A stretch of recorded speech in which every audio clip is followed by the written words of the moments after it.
இப்போ பாருங்கள் காலிஃப்ளவர் வச்சு தம் பிரியாணி எப்படி பண்ணுறதுன்னு காட்டுறேன். இதுக்கு பார்த்தீங்கன்னா இந்த அளவுக்கு தான் நான் காலிஃப்ளவர் எடுத்திருக்கேன்.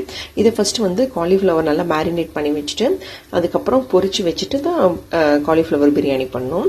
அதுக்கு ஃபஸ்ட்டு பார்த்தீங்கன்னா தண்ணி நல்லா பாயில் பண்ணி வச்சுருக்கேன். ஒரு இந்த அளவுக்கு காலிஃப்ளவருக்கு ஒரு கிளாஸ் அளவுக்கு 1 கிளாஸ் அல்லது 1.5 கிளாஸ் அளவுக்கு தண்ணியை வந்து பாயில் பண்ணி வச்சுருக்கேன். இந்த மாதிரி 1 கிளாஸ் அளவுக்கு தண்ணி ஊற்றி இந்த மாதிரி ஒரு 1.5 கிளாஸ்னு எடுத்துக்கலாம். 1.5 கிளாஸ் அளவுக்கு தண்ணி எடுத்து பாயில் பண்ணி வச்சுருக்கேன். தண்ணி நல்லா பாயில் ஆகும்போது காலிஃப்ளவர் ஆட் பண்ணுறேன். காலிஃப்ளவர் ஆட் பண்ணிவிட்டு இந்த பார்த்தீங்கன்னா இந்த அளவுக்கு கொஞ்சம் கல்லுப்பு ஆட் பண்ணுறேன். கல்லுப்பு ஆட் பண்ணிவிட்டு அதுக்கப்புறம் முக்கியமாக பார்த்தீங்கன்னா மஞ்சத்தூளும் ஆட் பண்ணணும். மஞ்சத்தூள் பார்த்தீங்கன்னா இந்த அளவுக்கு ஆட் பண்ணுறேன். இது நல்லா ஒரு 5 மினிட்ஸ் வந்து நல்லா மிக்ஸ் ஆகி வரட்டும். காலிஃப்ளவரில் இருக்கிற அந்த புழு டர்ட் எல்லாமே இதில் போயிடும். ஒரு 5 நிமிஷத்துக்கு மேலே இதை கொதிக்க வச்சிடாதீங்க. 5 நிமிஷம் ஆனதுக்கப்புறம் இதை எடுத்து எப்படி மேரினேட் பண்ணுறாங்க உங்களுக்கு காட்டுறேன். ஏன்னா எக்ஸாக்டாக ஒரு 5 மினிட்ஸ் ஆயிடுச்சு. இப்போ அடுப்பு ஆஃப் பண்ணிடுறேன். அடுப்பு ஆஃப் பண்ணிவிட்டு இந்த மாதிரி வந்து ஒரு இதில் வந்து நல்லா தண்ணியெலாம் இல்லாமல் ஃபில்டர் பண்ணி எடுத்து வச்சிட்றேன். ஒரு இதில் ஸ்ட்ரெயினரில் ஃபில் பண்ணி எடுத்து வச்சிட்றேன். ஃபுல்லாக தண்ணியே இல்லாமல் நல்லா நீட்டாக எடுத்து வச்சுக்கோங்க. அப்படி தண்ணி இருந்தால் கூட எக்ஸஸ் வாட்டர் இருந்தால் கூட இதில் ட்ரெயின் ஆகி வந்துடும். எனக்கு பார்த்தீங்கன்னா ஒரு 2 அல்லது 3 பேர் சாப்பிட்ற அளவுக்கு நான் வந்து இந்த பிரியாணி பண்ணுறேன். உங்களுக்கு குவான்டிட்டிக்கு அதுக்கு தகுந்த மாதிரி நீங்கள் காலிஃப்ளவர் கொஞ்சம் அதிகமாக ஆட் பண்ணிக்கோங்க. நீங்கள் நிறையா பேருக்கு பண்ணுற மாதிரி இருந்தால். இப்போ நான் அடுத்து என்ன பண்ணுறேங்கிறத காட்டுறேன். இப்போ நெக்ஸ்ட்டு பார்த்தீங்கன்னா மேரினேட் பண்ணுறதுக்கு ஒரு பாத்திரம் வச்சுருக்கேன். அதில் ஃபஸ்ட்டு வந்து கல்லுப்பு ஆட் பண்ணிக்கிறேன். அதுக்கப்புறம் கரம் மசாலா தனியாத்தூள் எவ்வளோ போடுறங்கிறதையும் காட்டுறேன். ஃப்ரெண்ட்ஸ், டேபிள் சால்ட்டுக்கு தெரியாமல் கல்லுப்புன்னு சொல்லிட்டேன், ராக் சால்ட்டுன்னு சொல்லிட்டேன். டேபிள் சால்ட் வந்து நான் சொன்ன அளவுக்கு ஆட் பண்ணிக்கோங்க. அதுக்கப்புறம் பார்த்தீங்கன்னா கரம் மசாலா தனியாத்தூள்லாம் ஆட் பண்ணணும். நெக்ஸ்ட்டு பார்த்தீங்கன்னா தனியாத்தூள், சீரகத்தூள், அப்புறம் garam masala, ginger garlic paste இதெல்லாம் ஆட் பண்ணணும். இந்த மாதிரி ஒரு சின்ன டேபிள் ஸ்பூன் அளவுக்கு நான் தனியாத்தூள் ஆட் பண்ணிக்கிறேன். இதே டேபிள் ஸ்பூன் அளவுக்கு நான் வந்து டீஸ்பூனுக்கு டேபிள் ஸ்பூன்னு சொல்லிட்டேன். நெக்ஸ்ட் என்ன ஆட் பண்ணுறதையும் உங்களுக்கு காட்டுறேன்.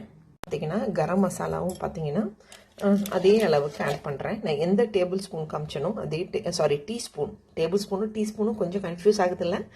இதே டீஸ்பூன் அளவுக்கு நான் கரம் மசாலா ஆட் பண்ணிக்கிறேன். அப்புறம் கொஞ்சமாக வந்து சீரகத்தூள் இதே டீஸ்பூன் அளவுக்கு ஆட் பண்ணிக்கிறேன். அப்புறம் ஜிஞ்சர் கார்லிக் பேஸ்ட் இந்த அளவுக்கு பார்த்தீங்கன்னா ஜிஞ்சர் கார்லிக் பேஸ்ட் ஆட் பண்ணிக்கிறேன். அப்புறம் மெயினாக மிளகாத்தூள் வரணும் இல்லைங்களா, மிளகாத்தூளும் ஆட் பண்ணுறேன். நீங்கள் ட்ரை சில்லி போட்டுறா இருந்தால் 1 டேபிள் ஸ்பூன் ஆட் பண்ணிக்கோங்க. சாம்பார் மிளகாத்தூள் இருந்தால் அதை விட கொஞ்சம் ஜாஸ்தி ஆட் பண்ணிக்கோங்க. கொஞ்சம் ஜாஸ்தினா இப்போ நீங்கள் இதில் 1 ஸ்பூன் போடுறீங்கன்னா அதில் 1.5லேருந்து 2 ஸ்பூன் போட்டிங்கன்னா கரெக்டாக இருக்கும். இப்போ இதெல்லாம் போட்டதுக்கப்புறம் இதெல்லாம் தான் இதோட மசாலா ஐட்டம்ஸு. நம்ம வெளியில காலிஃப்ளவர் மசாலா மிக்ஸ்ன்னு கிடைக்குது. நீங்கள் காலையில் பண்ணுற மாதிரி இருந்தால் அதை கூட வாங்கி மிக்ஸ் பண்ணிக்கலாம். இல்லைன்னா இந்த மாதிரி கூட பண்ணிக்கலாம். கொஞ்சமாக தண்ணி ஊற்றி இந்த மாதிரி மசாலா ஐட்டம்ஸ் எல்லாம் நல்லா மிக்ஸ் பண்ணிக்கோங்க.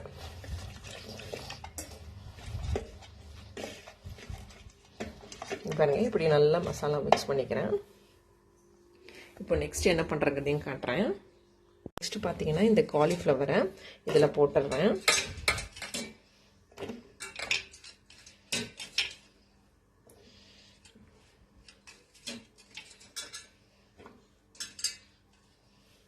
காலிஃப்ளவரை இதில் போட்டு நல்லா மேரினேட் பண்ணிக்கிறேன். கையை வச்சு நல்லா மிக்ஸ் பண்ணிக்கோங்க.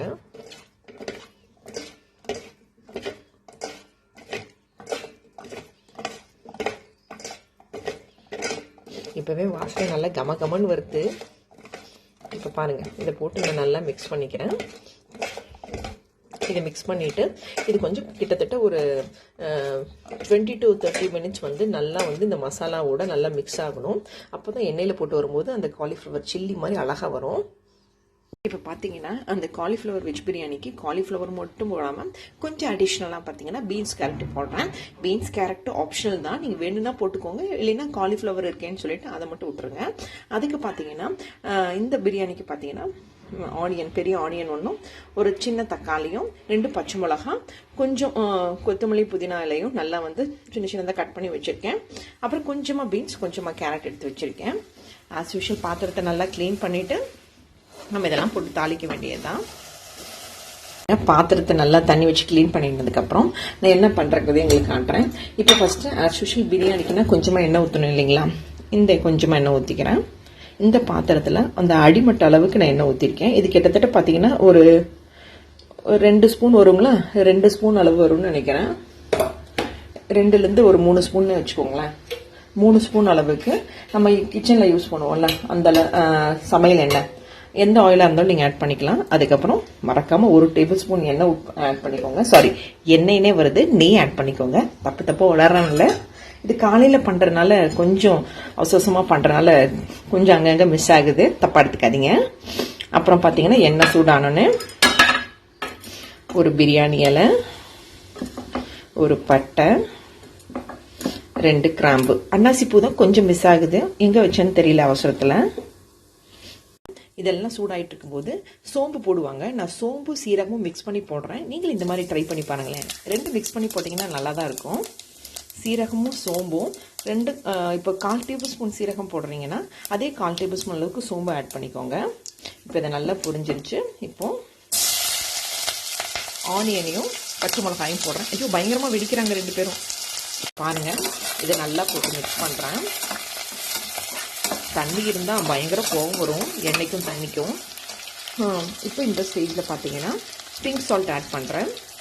நீங்கள் சால்ட்டு கம்மியாகவே ஆட் பண்ணிக்கோங்க, ஏன்னா நம்ம காலிஃப்ளவர்லேயே ஆட் பண்ணிக்கிறோம். அதனால் நீங்கள் சாதத்துக்கு சால்ட்டு கம்மியாகவே ஆட் பண்ணிக்கலாம். இப்போ இதையும் போட்டு நல்லா மிக்ஸ் பண்ணிக்கிறேன்.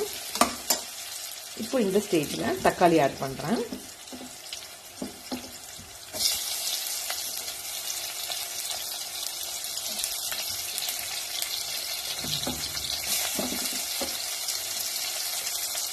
தக்காளி ஆட் பண்ணதுக்கப்புறமா கொஞ்சம் புதினா கொத்தமல்லி தலை இருக்குல்ல, அதையும் ஆட் பண்ணிக்கிறேன்.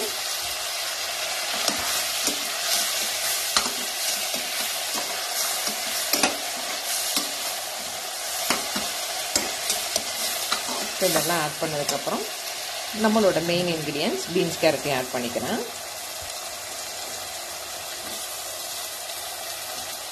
பீன்ஸ் கேரட் நான் சொன்ன மாதிரி ஆப்ஷனல் தான், நீங்கள் வேணும்னா ஆட் பண்ணிக்கலாம், இல்லைன்னா அப்படியே விட்டுடலாம்.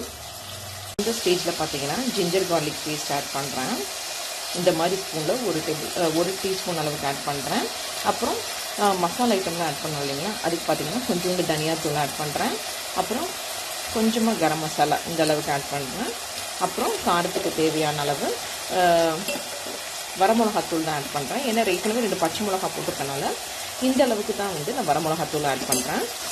இதெல்லாம் தான் இந்த பிரியாணி மசாலாக்கு மெயின். பாருங்கள், இதெல்லாம் போட்டு நல்லா மிக்ஸ் பண்ணிட்டேன்.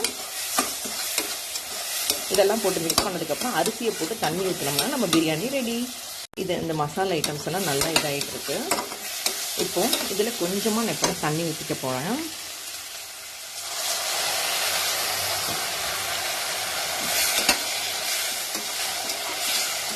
கொஞ்சமாக தண்ணி ஊற்றி இது பண்ணிக்கிறேன். அது மட்டும் இல்லாமல் அரிசி ஊற வச்சு எடுத்து வச்சுருந்தேன். இதுக்கு நீங்கள் பாஸ்மதி அரிசியை ஆட் பண்ணலாம், சீரக சம்பா அரிசி அல்லது வீட்டில் இருக்கிற அரிசி கூட ஆட் பண்ணலாம்.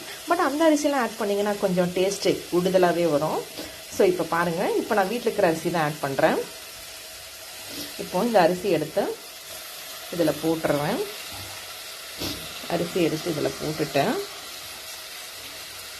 எல்லா அரிசியும் நான் போட்டுடுவேன். இது எல்லா அரிசியும் போட்டதுக்கப்புறம் நான் எவ்வளோ தண்ணி ஊற்றினேன்னு காட்டுறேன் உங்களுக்கு. இந்த மாதிரி அரிசியெல்லாம் பார்த்தீங்கன்னா இந்த அளவுக்கு நான் அரிசிக்கு பார்த்தீங்கன்னா கிட்டத்தட்ட பார்த்தீங்கன்னா இந்த அளவுக்கு 1 டம்ளர் அரிசிக்கு நான் இங்கே 2 டம்ளர் தண்ணி ஊற்றுவோம். நீங்கள் உங்கள் வீட்டில் எவ்வளோ அரிசி இருக்குது, எவ்வளோ தண்ணி ஊற்றுவீங்களோ அந்தளவுக்கு ஊற்றிக்கோங்க. ரெடி ஆகிறதுக்குள்ளே நம்ம காலிஃப்ளவர் ஃப்ரை பண்ணிக்கலாம். ஸோ எண்ணெய் நல்லா சூடாகிருக்கு. அதுக்கப்புறம் பார்த்தீங்கன்னா இது வந்து பார்த்தீங்கன்னா நல்லா மசாலாவில் ஒட்டி வந்திருக்கு. இப்போ இதை போட்டு பொரிச்சு எடுத்தோம்னா நம்ம காலிஃப்ளவர் 65 சில்லி பிரியாணி ரெடினே சொல்லலாம். இப்போ எண்ணெய் நல்லா சூடாகிட்டு இருக்கீங்க பாருங்களேன், பாயில் ஆகி வந்துட்டுருக்கு. இந்த ஸ்டேஜில் இப்போ இதெல்லாம் போடுறேன்.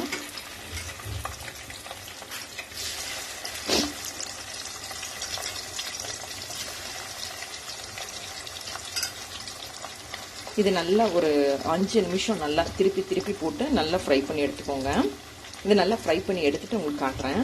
சைடு பார்த்தீங்கன்னா பிரியாணி கொதிச்சிட்ருக்கு, ஒரு சைடு பார்த்தீங்கன்னா காலிஃப்ளவர் சில்லி ரெடி ஆகிட்டுருக்கு. ஸோ இந்த பார்த்தீங்கன்னா இப்படி நல்லா திருப்பி விட்டுட்டு நீங்கள் வந்து இதை நல்லா கிறிஸ்பியாகிற வரைக்கும் எடுத்துக்கோங்க. இப்போ பிரியாணி கொதிக்கிற நேரத்தில் நம்ம கரெக்டாக வந்து உப்பு காரம் கரெக்டாக இருக்கான்னு டேஸ்ட் பண்ணி பார்த்துடலாம். இப்போ உப்பு காரம் கரெக்டாக இருக்கான்னு பார்க்குறேன். எனக்கு கரெக்டாக இருக்கு. இப்போ இதை மூடி வச்சதுக்கப்புறம் நல்ல விசில் அடங்கினதுக்கப்புறம் அந்த தம் பிரியாணியை எப்படி தான் பண்ணுறேன்னு காமிச்சிடுறேன் உங்களுக்கு. இங்கே பாருங்கள், இந்த மாதிரி நம்ம ஆயில் ஸ்ட்ரெயினர் வச்சுருப்போங்க, அதில் லைட்டாக இப்படி வந்து ஒன்னோட மிக்ஸ் பண்ணாமல் தனித்தனியாக இருக்க மாதிரி நல்லா இது எடுத்து வச்சுக்கோங்க.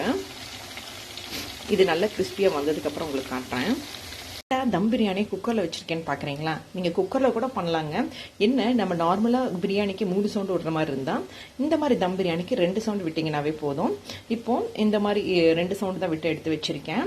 இப்போது காலிஃப்ளவர் 65க்கு நான் அதில் அரிசி மாவும் மைதா மாவும் போட்டேன், அதை சொல்ல மறந்துட்டேன்.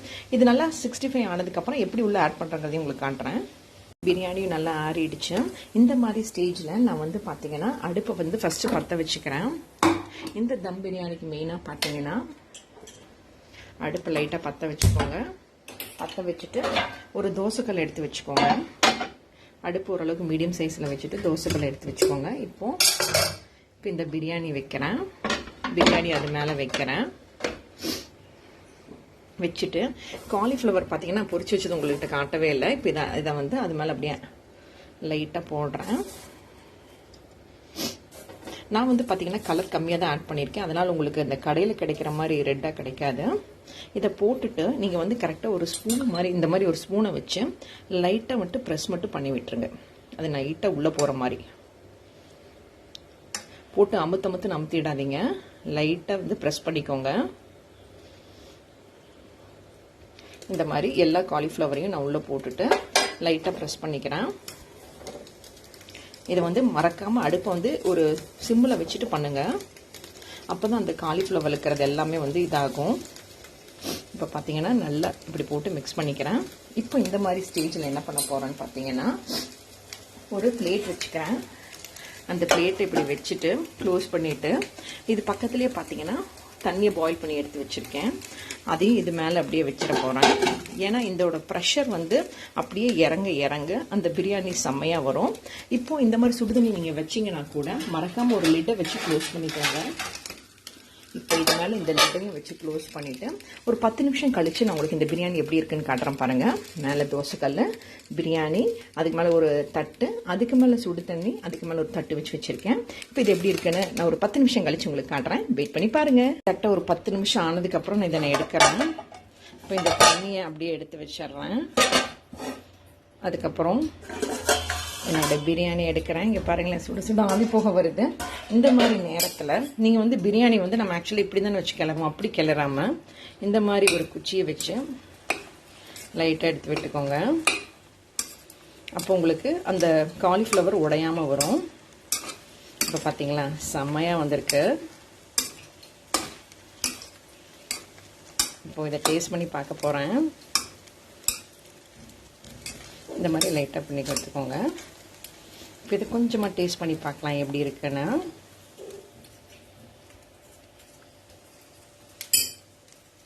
வா, டேஸ்ட் பண்ணி பார்த்தா எம்மியாக இருக்குது. நீங்களும் மறக்காமல் ட்ரை பண்ணி பார்த்துட்டு கண்டிப்பாக எனக்கு சப்போர்ட் பண்ணுங்கள். எனக்கு காலங்காத்தால் இந்த வீடியோ எடுக்கிறது எவ்வளோ கஷ்டம்னு ஒர்க் பண்ணுற லேடிஸ் எல்லாருக்கும் தெரியும். பார்த்தீங்கன்னா மறக்காமல் ஒரு சின்ன லைக்காவது கொடுங்க ஃப்ரெண்ட்ஸ்.